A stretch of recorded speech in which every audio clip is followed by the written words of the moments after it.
Class 12 ये विषय गणित फर्स्ट पेपर। इसमें संबंध और फलन आपको हम पढ़ाएंगे। संबंध और फलन पढ़ने के पहले हम देखते हैं कि क्रमित युग्म होता क्या है।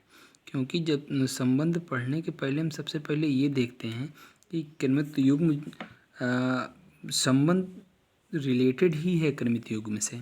तो क्या होता है क्रमित युग्म देखते हैं। जब दो वस्तुओं को किसी निश्चित क्रम में लिखा जाता है तो इस प्रकार प्राप्त होने वाला युग्म क्रमित युग्म कहलाता है।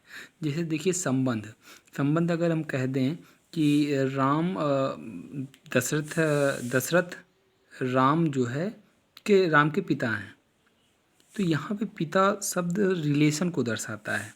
तो ये रिलेशन समझाने के लिए सबसे पहले क्रमित युग्म को ही समझाना पड़ेगा। क्योंकि अब देखिए वो राम जो है दशरथ के पुत्र भी हो सकते हैं और दशरथ जो है पिता भी हो सकते हैं राम के। तो यहाँ पे पुत्र और पिता ये दोनों जो संबंध जो दर्शा रहा है ये दोनों अलग अलग हैं।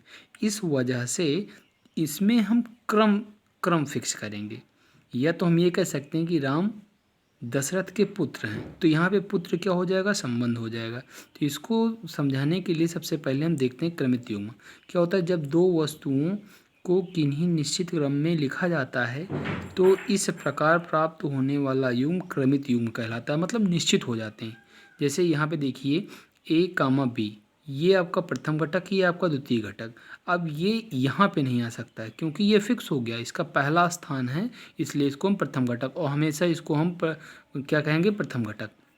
अब देखते हैं कि क्रमित युग्म की समानताएं कब होती हैं, कब ये दोनों इंटरचेंज कर सकते हैं। देखिए क्रमित युग्म की समानता क्या होती है। दो क्रमित युग्म तभी बराबर हो सकते हैं जब दोनों युग्मों के पहले घटक समान और दूसरे घटक आपस में समान हो, मतलब पहले और दूसरे दोनों घटक समान हो। जैसे हम ये मान लें क्या कि A बराबर B है और C बराबर D है।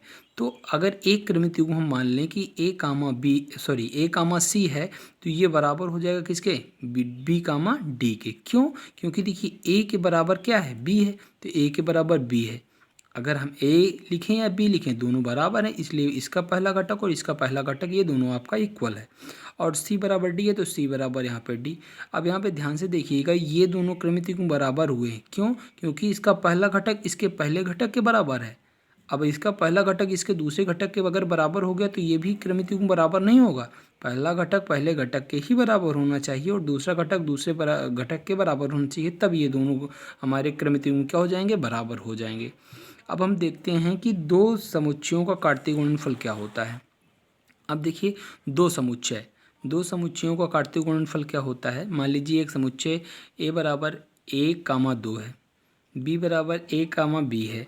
तो इन दोनों का A और B का कार्तीय गुणनफल क्या होगा, A क्रॉस B। कार्तीय गुणनफल को हम क्रॉस से दर्शाते हैं, A क्रॉस B मतलब मल्टीप्लाई है ये, फिलहाल ये क्रॉस बोलिए ज़्यादा बेटर है। तो A क्रॉस B जो कुछ क्या हो जाएगा, इन दोनों का क्रॉस कार्टेशियन प्रोडक्ट मतलब कार्तीय गुणनफल, तो इस प्रकार होगा। अच्छा ये गुणनफल होता कैसे है, कार्तीय गुणनफल होता कैसे है।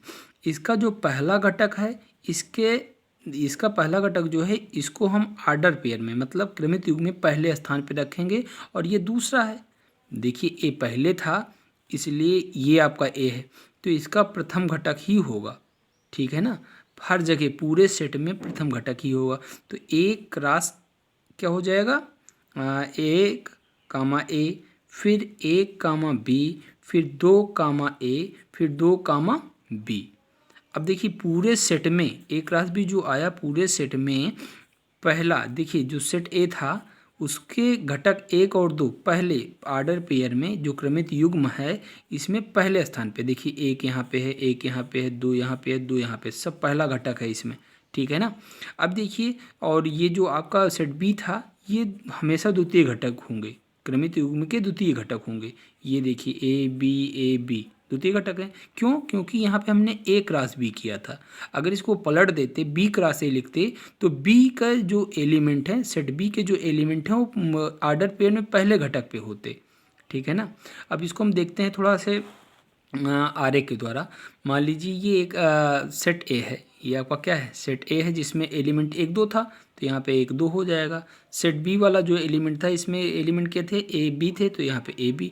अब देखिए ए का संबंध ए से भी है, एक का संबंध बी से भी है, दो का संबंध एक से ए से भी है और दो का संबंध बी से भी है। तो ये आपका क्या है, ये आपका हो जाएगा रेखा के द्वारा संबंध, ठीक है ना।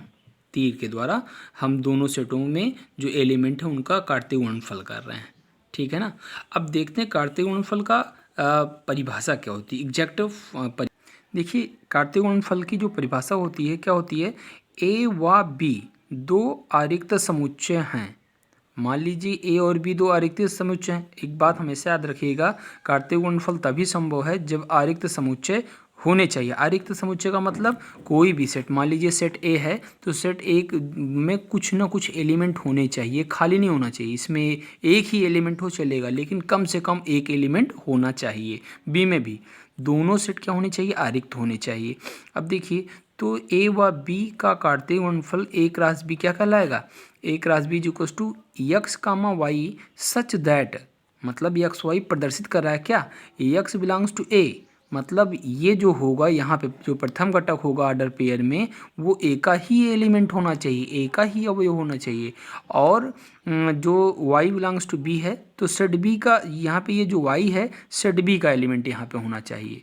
क्यों, क्योंकि b देखिए अभी समझाया गया था ना, तो b क्या था, सेकेंड दूसरे स्थान पे था, इसलिए y को बिलोंग करवा रहे हैं b से, मतलब जो y के स्थान पे लिखा जाएगा वो सेट b का ही एलिमेंट होगा, ठीक है ना। जैसे यहाँ पे देख लीजिए, मान लीजिए सेट ए बराबर 1 2 3 है, सेट बी बराबर ए है, तो यहाँ पे ए क्रॉस बी बराबर क्या हो जाएगा, ए 1 ए 2 ए 3 ए। अब देखिए यहाँ पे ए क्रॉस बी, यहाँ पे ए क्या था, प्रथम था, ये कार्टेशियन प्रोडक्ट का पहला सेट है, तो पहले सेट में जो ऑर्डर पेयर होते हैं पहला ही घटक होना चाहिए, तो 1 2 3, ठीक है ना, 1 2 3 पहले आ गया। अब देखिए अगर ये पूछ लिया जाए कि A cross B, A Cartesian product of B में कितने एलिमेंट आएंगे, मान लीजिए दो सेट आपको दे दिए जाएं और दोनों सेट जो है इस प्रकार हों कि जो है उसमें कुछ ना कुछ एलिमेंट हो, तो उनका जो कार्टेशियन प्रोडक्ट आएगा उसमें, उस कार्टेशियन प्रोडक्ट में से जो सेट बनेगा उस सेट में कितने एलिमेंट हैं, ये अगर हमको देखना हो तो हम क्या करते हैं, यन, तो फार्मूला है n A cross B equals to n A cross n B. अब यन ए का मतलब हुआ क्या कि सेट ए में कितने अवयव हैं, number of element in set ए, इसका मतलब होता है number of element in set ए। तो सेट ए में 3 अवयव हैं तो यहाँ पे 3, सेट बी में 1 अवयव है तो यहाँ पे 1, 3 गुणे 1 बराबर 3, मतलब यन ए क्रॉस बी, ए और बी का कार्टेशियन जो प्रोडक्ट है, कार्तीय जो गुणनफल है, उसमें अवयवों की कुल संख्या 3 हो जाएगी, ठीक है ना। अब देखिए ए क्रॉस बी, जो ए और क्रॉस बी का उप समुच्चयों की संख्या है वो क्या होती है, 2 की power n A cross n B, मतलब एन ए में जितने एलिमेंट हैं और एन बी में जितने एलिमेंट हैं इन दोनों का गुणनफल 2 की घात में लिखा जाता है।